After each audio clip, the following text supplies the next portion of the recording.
राष्ट्रवादी हिंदू शक्ति वाहिनी के राष्ट्रीय अध्यक्ष प्रदीप गुप्ता से राम मंदिर के प्राण प्रतिष्ठा के विषय में हुई महत्वपूर्ण चर्चा तथा कुछ महत्वपूर्ण बिंदु जैसी शुभ मुहूर्त को लेकर एवं शंकराचार्य द्वारा आए हुए बयानों को लेकर एवं राजनीति पार्टियों के बयानों को लेकर हुई स्टार मैक्स न्यूज संवाददाता नेहा द्विवेदी से खास बातचीत। नमस्कार दोस्तों, आप देख रहे हैं स्टार मैक्स न्यूज। मैं नेहा द्विवेदी वाराणसी से। इस वक्त मैं मौजूद हूँ हिंदू राष्ट्रवादी पार्टी के राष्ट्रीय अध्यक्ष प्रदीप गुप्ता जी के पास। इनसे राम मंदिर प्राण प्रतिष्ठा जो इस समय चर्चा का विषय बना हुआ है उसके विषय में कुछ जानकारियाँ प्राप्त करेंगे और बनारस में ये भी अपना कुछ प्रोग्राम करने जा रहे हैं 22 जनवरी को, उसके विषय में भी कुछ जानकारी लेंगे। तो प्रदीप जी, आपसे जानकारी पहले ये चाहते हैं कौन सा प्रोग्राम आप करने जा रहे हैं प्राण प्रतिष्ठा के दिन? जय श्री राम। 22 जनवरी को हम लोग जो है प्राण प्रतिष्ठा के खुशी में काशी प्रांत की अध्यक्षा शालिनी गोस्वामी जी द्वारा राम जानकी मंदिर राम कटोरा लौरा बीट पर एक भजन कीर्तन दीपोत्सव रंगोली का कार्यक्रम आयोजित किया गया है, जिसमें राष्ट्रवादी हिंदू शक्ति वाहिनी परिवार के सारे लोग उपस्थित रहेंगे, अपनी सहभागिता करेंगे, प्रसाद वितरण होगा। साथ ही जितने श्रद्धालु जन हैं, जितने रामलला जी के भक्त जन हैं, सबको हम लोग आमंत्रित कर रहे हैं। सबका स्वागत है कि उस कार्यक्रम में उपस्थित हो और भगवान श्री रामचंद्र जी का जो भव्य मंदिर का प्राण प्रतिष्ठा हो रहा है उसमें हर्षोल्लास के साथ मिलजुल करके पूरे देश में दुनिया में जो बनाने का एक कार्यक्रम चल रहा है उसमें सभी लोग सहभागिता कर रहे हैं। तो इसी कड़ी में राष्ट्रवादी हिंदू शक्ति वाहिनी भी एक कार्यक्रम कर रही है और आप भी आमंत्रित हैं। जिस तरह से प्राण प्रतिष्ठा को लेके घमासान मचा हुआ है, सभी राजनीतिक पार्टियों के बीच हो या सभी शंकराचार्यों के बीच हो, इसको किस नज़रिए से आप देखते हैं? जैसे कि कांग्रेस पार्टी ने बहिष्कार कर दिया, प्राण प्रतिष्ठा में हम नहीं जाएंगे, लेकिन उनमें से कुछ ऐसे भी हैं जो जाना चाहते हैं लेकिन उनके इस बयान के बाद जा नहीं सकते हैं, तो उसको किस नज़रिए से देखते हैं आप?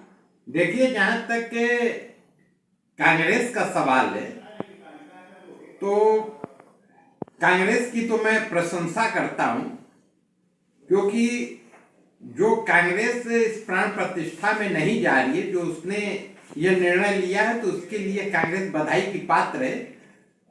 कि जो बात वो कोर्ट में कर रही थी कि प्रभु श्री राम के अस्तित्व को ही नकार रही थी और कपिल सिब्बल जैसे एक दर्जन वकीलों को खड़ा करके अड़ी हुई थी कि किसी तरीके से अयोध्या में प्रभु श्री राम के मंदिर का नव निर्माण ना हो, उनकी प्राण प्रतिष्ठा ना हो, तो ये अच्छी बात है कि उसने अभी भी वो उस बात पर कायम है।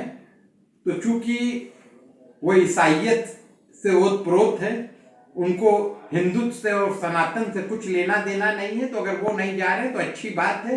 वैसे भी ये ईसाइयों का कार्यक्रम नहीं है, ये हिंदू जनमानस का कार्यक्रम है। प्रभु श्री राम के जन्मस्थली का जो द्वार हो रहा है, प्राण प्रतिष्ठा हो रहा है, तो कांग्रेस ना जाए तो अच्छी है। अब ये अलग बात है कि उनके कुछ नेता नौटंकी करने वहां पर गए हैं और स्नान किए हैं और बेइज्जत भी हुए हैं, वहां के जन समुदाय ने उनको बेइज्जत भी किया, क्योंकि कांग्रेस का चेहरा किसी से छुपा नहीं है कि उन्होंने एक जात विशेष के तुष्टीकरण के नीति के तरह हिंदुत्व के पतन के लिए क्या नहीं किया, जो हर संभव प्रयास किया। अभी आपने कहा कि धोखेबाजी कर रहे हैं और फिर यहाँ राहुल गांधी कैसे भारत जोड़ो यात्रा चला रहे हैं, तो वो किस तरह से सही हो? ये भी तो हिंदुओं को लेके ही चला रहे होंगे ना? देखिए, कुछ ऐसे तथाकथित हिंदू हैं जो कि नाम के हिंदू हैं मगर वो कहीं ना कहीं से हिंदू विरोधी हैं, और ऐसे लोगों की जमात ही राहुल जी के साथ है। मुझे नहीं लगता कि कोई भी सच्चा हिंदू, सच्चा सनातनी राहुल जी जैसे आदमी के साथ खड़ा होगा। अब आते हैं राम मंदिर के प्राण प्रतिष्ठा के ऊपर। जो अभिमित्रेश्वरानंद हैं या पीठाधीश्वर हैं, इन सबका अलग अलग राय आ रही है, अलग अलग बातें आ रही हैं कि गलत मुहूर्त पे प्राण प्रतिष्ठा हो रही है, हम शंकराचार्य जा नहीं रहे हैं, ये भारत के इतिहास में लिखा जाएगा। ऐसे ऐसे शब्दों का उपयोग किया जा रही है। बीजेपी की नौटंकी है। बीजेपी अपना 2024 के चुनाव को लेते हुए प्राण प्रतिष्ठा करा रही है।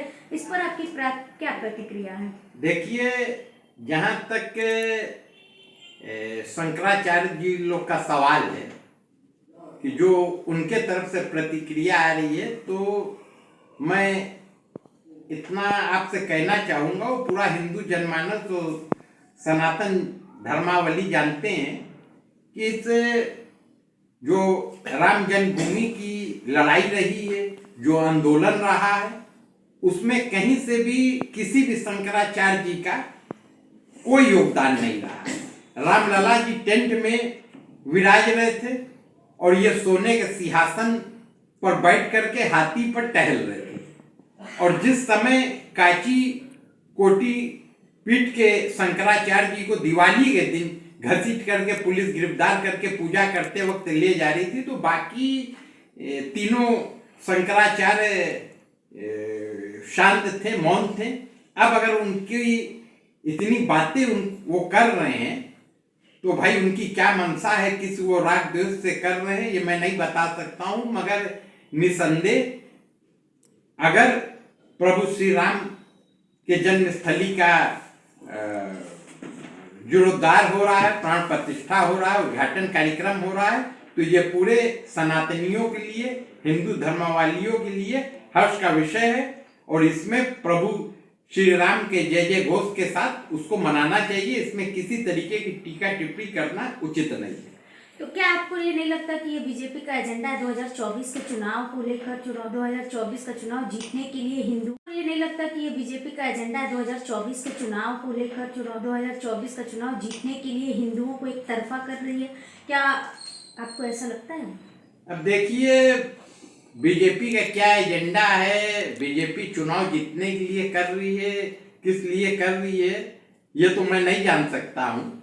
ये बात तो आप ये भी पूछ सकती थी कि क्या ये विरोध जो विपक्ष कर रहे हैं, चाहे वो अखिलेश यादव है, चाहे वो ममता बनर्जी हैं, चाहे वो राहुल गांधी हैं, तो वो विरोध क्यों कर रहे हैं? क्या उनका भी ये चुनावी एजेंडा है कि वो चुनाव जीतने के लिए कर रहे हैं? ये बताइए, ये अब जवाब दीजिए। नहीं, ये बीजेपी पर ही क्यों? मतलब अगर कोई एक, तो उसमें बीजेपी, मैं पूरा श्रेय बीजेपी को भी नहीं देता हूँ, मैं श्रेय देता हूँ उन अपने बलिदानियों को जिन्होंने राम जन्मभूमि के आंदोलन में अपने प्राणों को गंवाया। कोठारी बंधु हैं, आज उनकी बहन का वक्तव्य आ रहा है कि उसके बाद भी उसने अपने भाइयों को गंवा दिया, उसके बाद भी वो गर्वान्वित महसूस कर रही है कि आज ये पल आ रहा है। आज तमाम जिन लोगों ने लड़ाई लड़ी, जो पक्षकार रहे सुप्रीम कोर्ट में, उनका भी योगदान है। आज जो सुप्रीम कोर्ट के हमारे जस्टिस है, जिसमें एक अल्पसंख्यक समुदाय से भी आते थे, उन्होंने भी अपनी ये एक ऐतिहासिक फैसला दिया, उनका भी योगदान है। तो निश्चित रूप से यह सच्चाई है कि अभी तक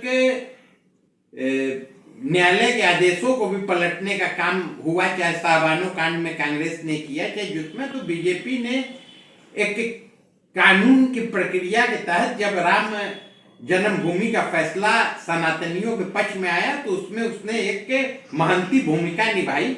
मगर ऐसा नहीं है कि ये, मुझे नहीं लगता है कि ये राजनीतिक बीजेपी का एजेंडा है। ये सिर्फ और सिर्फ हिंदू जनमानस के सम्मान की रक्षा। तो जो विपक्ष कह रहा है, विपक्ष तो यही आरोप बार बार लगा रहा है, और आज योगी जी का एक बयान भी आया। योगी ने कहा कि अगर 60 साल उन्हें भी मिले थे, वो भी इसका हिस्सा बन सकते थे, और क्यों नहीं लड़ाई लड़ी? हमने तो लड़ाई लड़ी है।